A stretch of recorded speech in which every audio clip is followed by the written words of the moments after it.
Hey everybody, welcome back. Hey, I was getting ready to swap the blades around on my planer, and thought for anybody out there that doesn't already know how to do it, if they have a planer like mine, I'll show you. But this is, this is my planer.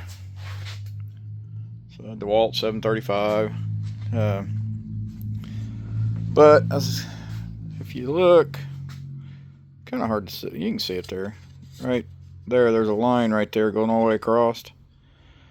There you go. That is when you get a little nick in the blade. I would like to say it's from a nail or a staple or something like that, but I've had enough planer blades that you just look at them funny and they'd get nicked. So I wish I could say it was from that. But I would like to upgrade this to the helical head, but I'd like to upgrade it to the helical head, but they're fairly expensive. So, but it's kind of nice today. I got the garage door open. It's like 60 degrees, middle of December. I'm good with that. But just going to show you on this one. Yeah, you can hit a staple or you can look at it funny and it'll get a nick in it. And I generally don't.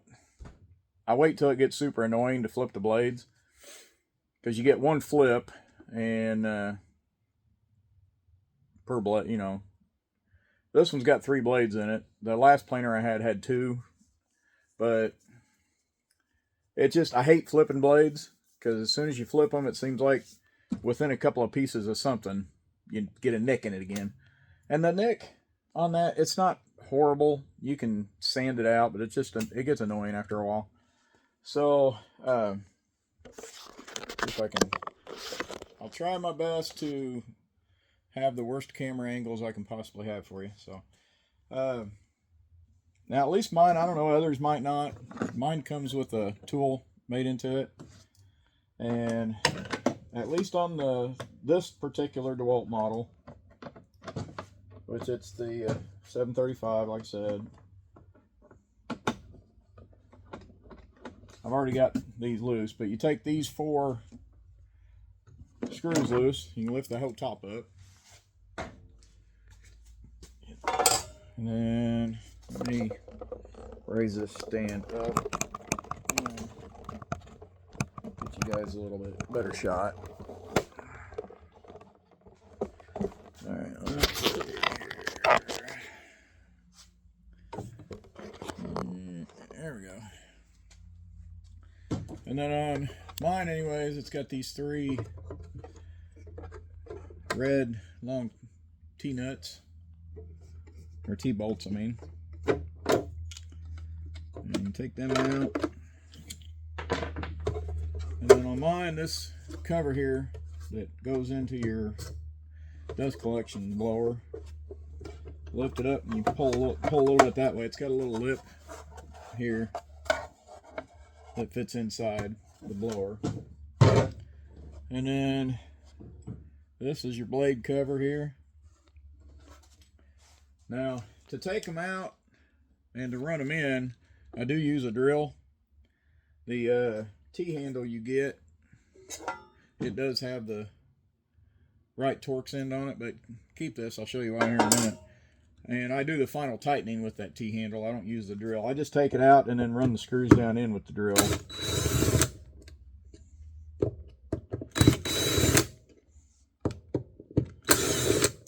And you don't have to use the drill. You can use the T-handle. It just gets a little annoying, because, you know, there's 8 screws in this, and then, you know, you've got 3 of them, so you got 24 screws you're taking off. Now, the part I like about this is it's got a couple of magnets on the end, so you can do that. But then you got your blade down here, and there's 2 slots in it with pins that stick up, guide pins, alignment pins, whatever you want to call them. But it's sometimes these kind of stick down a little bit, so I like it because that magnet you can get, and I mean, these are just long razor blades, so they will cut the goobers out of you. But this one, I'll show you. See if you can see. Move it there. There we go. Right there. There's a big nick right there. And well, it's really not. It doesn't look like that big of a nick, but that is that nick is what made that little line right there. So, but it's starting to get to the point where it is getting bigger, and I don't know what I did to it. I don't know if I hit something or what, but and then you just on these you just flip it around and just line your holes up in there, and then put your plate back on. And when I take the plate off, I generally just take it up and set it over to the side, because there's right here. Let me get you down here where you can see. Right here, and then there's one on this end. Those are for those where those little guides are at to sit up in there. So you want to make sure you get it the right direction.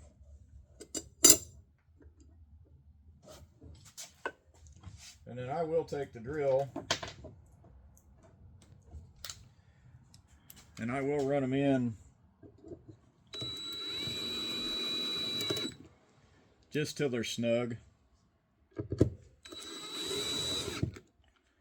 And I don't let them hit hard when they get to the end of the threads.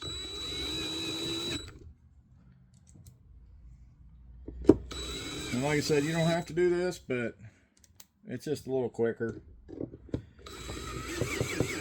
And I'm going to be using this a lot today. And I really just didn't want to have to sand everything that I'm running through it today. Because if I run thinner stuff, it's not a big deal. Or, I guess I shouldn't say thinner stuff. Not as thick. Not as thick. It's the same thing. Wide. Not as wide. There. Because the bad thing too is it was like almost right in the middle. And this is a 13-inch planer, so if it was less than 6 inches wide, it was okay. I could just run it on one side or the other, but I've got a lot of Christmas presents I'm working on, and it most of them are right at 12.5 to 13 inches wide, which is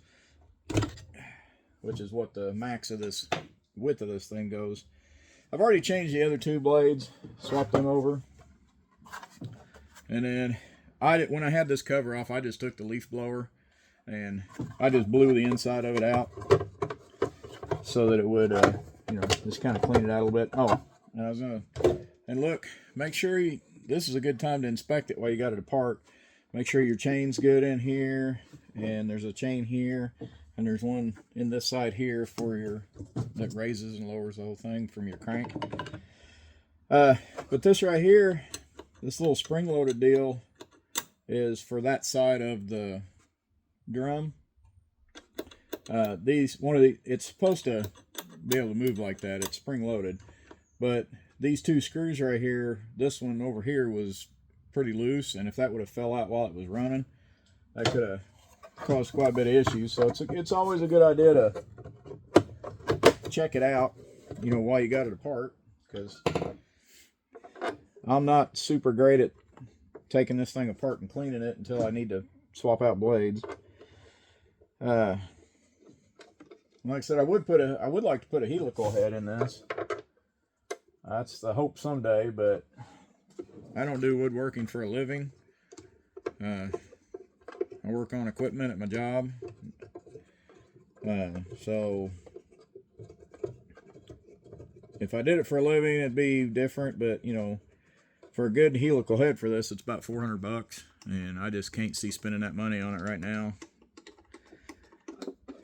Because you can get a set of actual Dewalt blades for $35. You can get aftermarkets for like $25, and you can make a jig and you can actually sharpen them too. But I don't like sharpening them because it just, to me, just doesn't seem like it it's harder. It's not worth the effort, I guess is what I'm trying to get at. Let me put you guys up here. It's just not, to me, as a crooked. Well, you guys aren't crooked, my phone is. It's just not worth the effort to me to sharpen them for the amount of time it takes to do it. And yeah, granted, 25 bucks every time you need to do that. But like I said, you can flip them once. And so now I've got good sharp blades that are ready to go. Chances are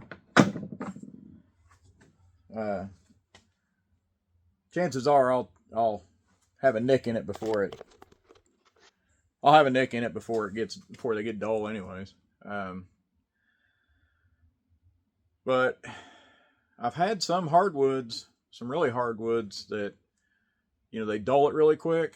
But sometimes if you hit a knot just right and you're trying to take too big of a gash out of it, I've seen it chip the blade, or not chip, but put a little gink in the blade. So yeah, if any companies that make helical heads for these want to send me one, I'd be fine with that for free. Send me one for free. I'll promote you with the 283 people that I got that watch. Well, there's more people to watch than the 283. That's just the only people that actually click the little button. So yeah, and went out and got me another mask. Walnut is really bad for me. I can do pine all day. It doesn't bother me, but I start running walnut through the saw or the planer, and I'm stuffed up for 3 or 4 days. I don't know, something in the walnut. And hickory doesn't do it to me, but if I do walnut, and a lot of what I do is walnut. So, and then I just got done cutting a bunch of these out. These are going to be inlays for some cutting boards I'm making. And I'm not going to do another video on cutting boards. I've got 1 or 2 already on there. And everybody and their brother does cutting boards, so. But here's from the last one I made, the cutoff at the end. I don't worry about getting them all the same length because I'm going to cut it off at the length I want anyways. But that in there, that's those little strips of walnut.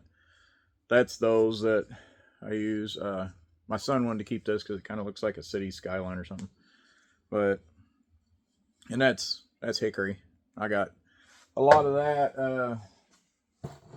I got some, I showed it on a previous video, but